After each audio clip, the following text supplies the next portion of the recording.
नमस्कार. आजच्या या विशेष सत्रामध्ये आपल्या सगळ्यांचं मी स्वागत करते.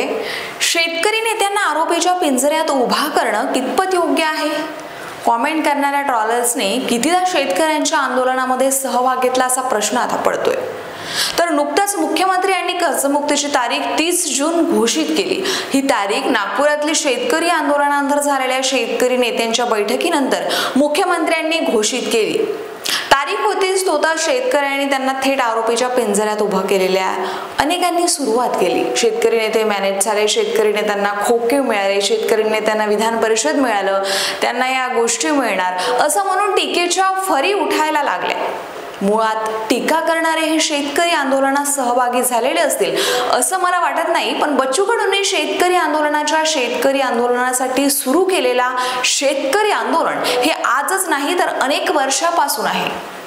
बच्चू कडू असतील, राजू शेट्टी, वामनराव चटक, अजित नवले, रविकांत तुपकर यांच्यासह अनेक नेत्यांनी आपलं आयुष्य या चळवळीमध्ये झोकून दिलंय. 2024च्या विधानसभा निवडणुकीमध्ये मुख्यमंत्र्यांनी 7/12 कोराई घोषणा केली होती आणि याच गोष्टीचा आधार घेऊन हे शेतकरी नेते मैदानात उतरले. याची सुरुवात बच्चू कडूंनी रायगडच्या आंदोलनापासून केली. बच्चू कडू यांच्या मोजणीचा 7 दिवसाचे उपोषण असेल किंवा 7 दिवस पापळतील गव्हाण काढलेली पुन्हा पावसातली पायदळ 7/12 कोराई यात्रा असेल किंवा मग नागपुरात असलेला महाएल्गार मोर्चा. एक पत्रकार म्हणून नव्हे तर शेतकरी म्हणून या आंदोलनातल्या प्रत्येक गोष्टी मी टिपत होते. आंदोलनावर बोलणं सोपं असतं पण आंदोलन करणं अत्यंत कठीण असतं. 7/12 कोरा यात्रेमध्ये फिरत असताना, 7/12 कोरा यात्रा करत असताना ही यात्रा अक्षरशः लोकांनी, शेतकऱ्यांनी डोक्यावर घेतली होती. ठिकठिकाणी या यात्रेचे स्वागत, स्वयंपूर्ण गावागावात जेवण आणि विविध माध्यमातून स्वागत ते करत होते. या आंदोलनाचा 3रा टप्पा होता असं मला वाटतं आणि याच ठिकाणाहून बच्चू कडूंनी मुंबईची घोषणा केली. दरम्यान यानंतर हे आंदोलन नागपूरला ठेवण्यात आलं होतं. साधारणतः 27 तारखेला बच्चू कडूंचा मोर्चा निघाला होता. 1 वाजेपर्यंत शेतकरी जमली नव्हती, त्यामुळे मोर्चा होईल की नाही असा भ्रम अनेकांना निर्माण झाला. परंतु हळूहळू शेतकरी आले, मोर्चा सुरू झाला. अमरावती जिल्हा पार करत वर्धा जिल्ह्यात हा मोर्चा दाखल झाला. वर्धा जिल्ह्यातल्या सुकळीवा येथे मध्यरात्री शेतकऱ्यांचा मुक्काम होता. अत्यंत हालाकीच्या परिस्थितीमध्ये काम मंदिराचे संपूर्ण शेतकरी झोपले होते. काही जणांना झोपायला गाद्या होत्या तर काही जण खाली जमिनीवर चादर टाकून झोपले होते. उपाशी तापाशी हे सर्व शेतकरी फिरत होते. तर आंदोलन सोपं नसतं. ज्या पद्धतीनं आंदोलन नागपुरात झालं, वरून पाणी, कधी ऊन, मैदानामध्ये संपूर्ण साचलेला चिखल, अशा परिस्थितीमध्ये संपूर्ण हे आंदोलन सुरू होतं. राहायची व्यवस्था नाही, शौचालयाला कुठे जाता येत नाही, आंघोळीला कुठे जायचं, असे अनेक प्रश्न आंदोलन शेतकऱ्यांसमोर कार्यकर्त्यांसोबत उभे होते.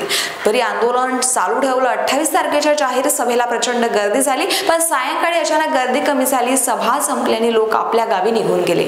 त्यानंतर दुसऱ्या दिवशी सकाळपासून आंदोलन पुन्हा सुरू झालं. पहिल्या दिवशीच्या तुलनेत गर्दी खूप कमी झाली होती. तर दुसरीकडे नागपूर जाम झालं, पोलिसांचा बंदोबस्त वाढला आणि अशा परिस्थितीमध्ये 5:58 कोर्टाचा आदेश धरला की मैदान खाली करा, रस्ते मोकळे करा. त्यावेळी मात्र शेतकरी निधीसह संपूर्ण शेतकरी आणि कार्यकर्ते संदर्भात पडल्याने अनेकांची मनस्थिती, अनेक शेतकरी लोक घाबरू लागले.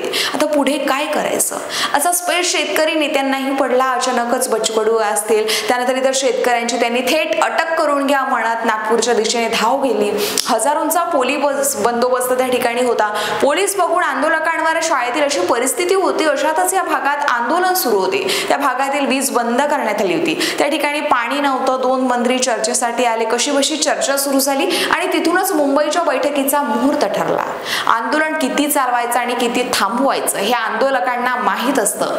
बैठकीसाठी नेते मुंबईला गेले. बैठक अत्यंत खडाजंगी झाली. 2 बैठका तुटण्याच्या मार्गावर अशी माहिती सूत्रांनी दिली. जर तारीख न घेता शेतकरी नेते आडून बसले तर नागपुरात पुन्हा आंदोलन उभे राहील असं का, सर्वात मोठा प्रश्न आहे. एकीकडे शेतकरी नेते मुंबईला गेले, दुसरीकडे आंदोलन नागपूर सोडून गेले. मोजके बोटावर मोजणे इतके 300-400 कार्यकर्ते उभे होते.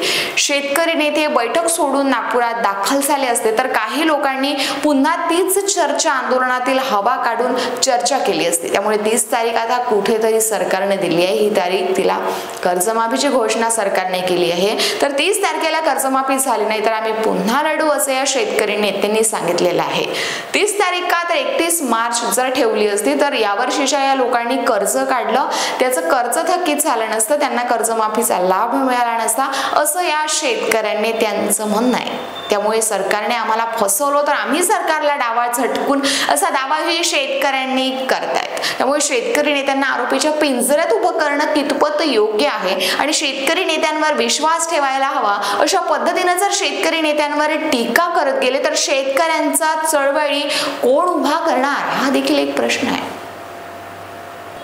शेतकऱ्यांची संख्या कमी मात्र या कार्यकर्त्यांची संख्या इथे जास्त होती. मुळात शेतकरी जाती धर्मात वाटला गेलेला आहे. शेतकरी फार आंदोलनात येत नाही. उदाहरणार्थ एखाद्या गावात 500 लोकांवर कर्ज असलं, 500 पैकी 20 लोक देखील आंदोलनाला सहभागी होत नाही. हे पाहिलं तर शेतकऱ्यांचं दुर्दैव आहे. त्यामुळे शेतकऱ्यांसाठी लढणाऱ्या नेत्यांना आरोपीच्या पिंजऱ्यात उभं करणं योग्य नाही असं मला वाटतं. संपूर्ण यात्रा कव्हर करत असताना शेतकरी काही कार्यकर्ते अत्यंत मजबूतीने आंदोलनात काम करत होते. स्वतः स्वयंपाक बनवून लोकांना वाटत होते. अनेकांनी तर महिन्याभरांचं अन्नधान्य सुद्धा आणलं होतं.